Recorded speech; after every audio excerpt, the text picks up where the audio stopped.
Hello students, good morning बेटा। आप सभी का एक बार फिर से स्वागत है आपके अपने यूट्यूब चैनल एस्कुशल एजुकेशन में। और बेटा आज हम पढ़ रहे हैं हमारी 4th क्लास की इंग्लिश का 4th चैप्टर स्वामी विवेकानंद। बेटा कुछ पोर्शन हमने कर लिया है, अब आज कर रहे हैं इसका comprehension.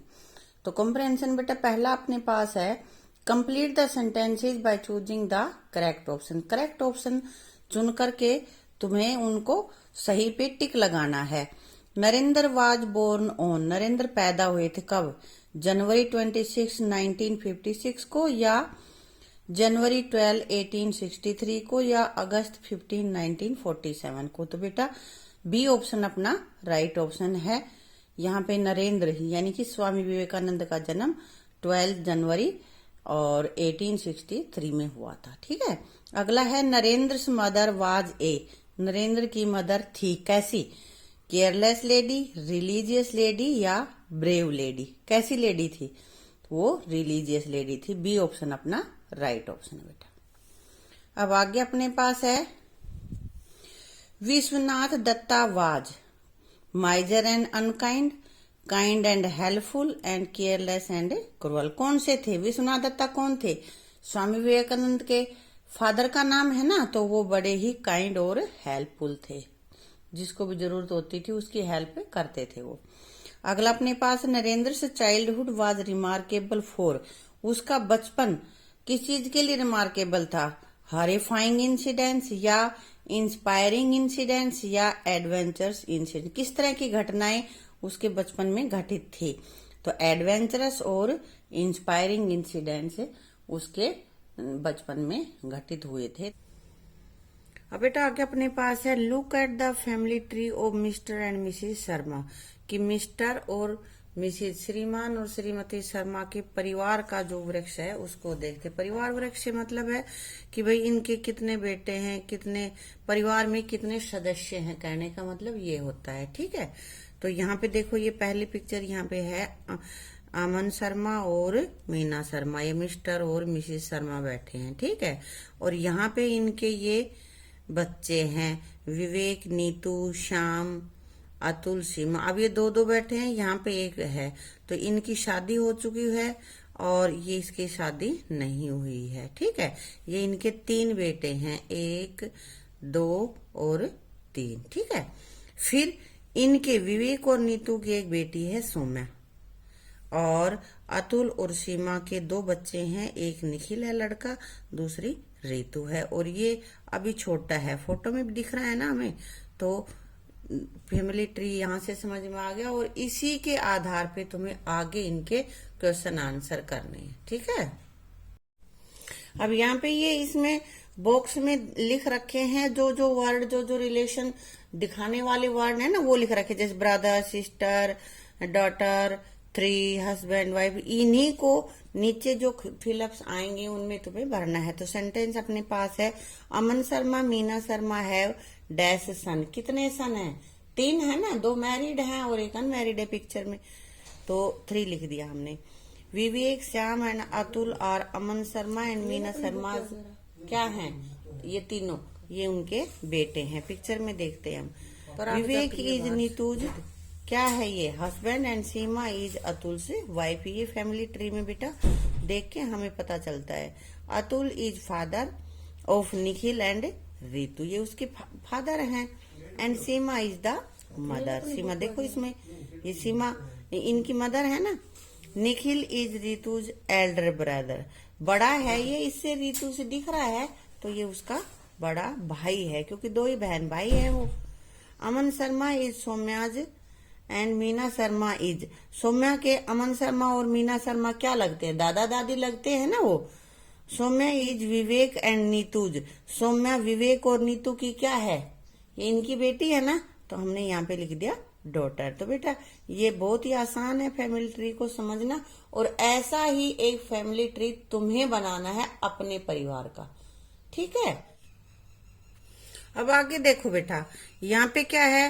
Read the following sentences. यहाँ पे ये फेस लिखा हुआ है ना, और इसको there is a divine glow in his face, और जब नाउन के रूप में यूज कर रहे हैं तो ये इसका सेंटेंस बनाया। वर्ब के रूप में कर रहे हैं तो ही फेस द चैलेंज ब्रेवली।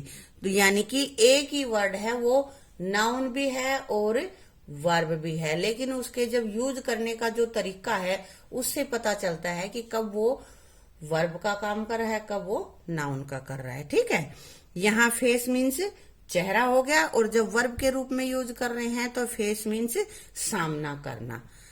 इसी तरह आगे है play. We enjoyed the play. Play means नाटक या खेल का है, और वर्ब के रूप में जब इसका यूज करेंगे तो यह होगा we play daily in the evening. हम खेलते हैं। प्ले के ये मीनिंग बदल जाते हैं इनके यूज करने के तरीके से। ठीक है, तो बेटा जो पीछे हमने देखे हैं उसी तरह के अब इन वर्ड्स को हमें यूज करना है अपने सेंटेंस में, एक बार नाउन के रूप में, दूसरी बार वर्ब के रूप में। तो यहाँ देखते हैं, प्लेस है अपने पास, तो प्लेस को पहले हम देखते हैं नाउन के रूप में यूज करते हैं। This is a beautiful place हो गया। और जब इसका वर्ब के रूप में यूज करेंगे तो place the file in my cabin, की इसको फाइल को मेरे कैबिन में रख दो। यहाँ प्लेस का मतलब हो गया रखना। ठीक है, अब अगला है जज।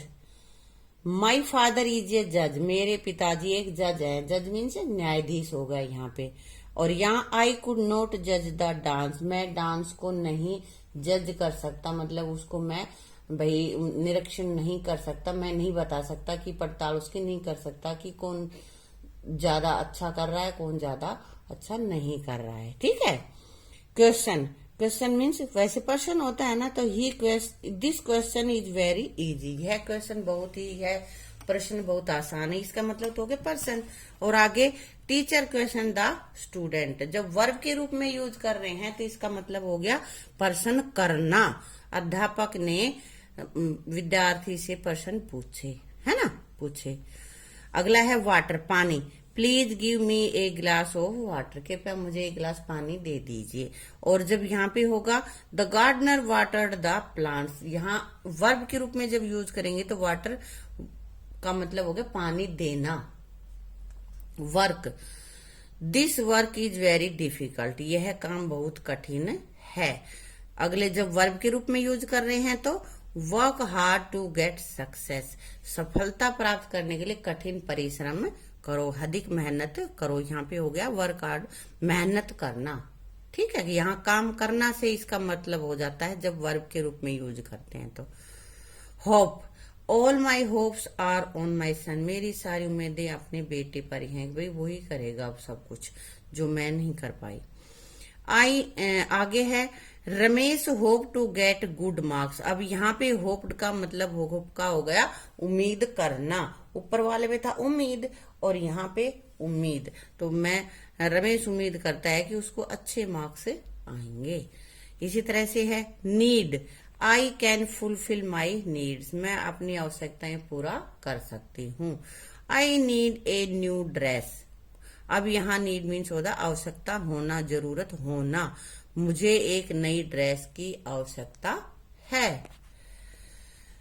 Walk, he goes for a walk daily.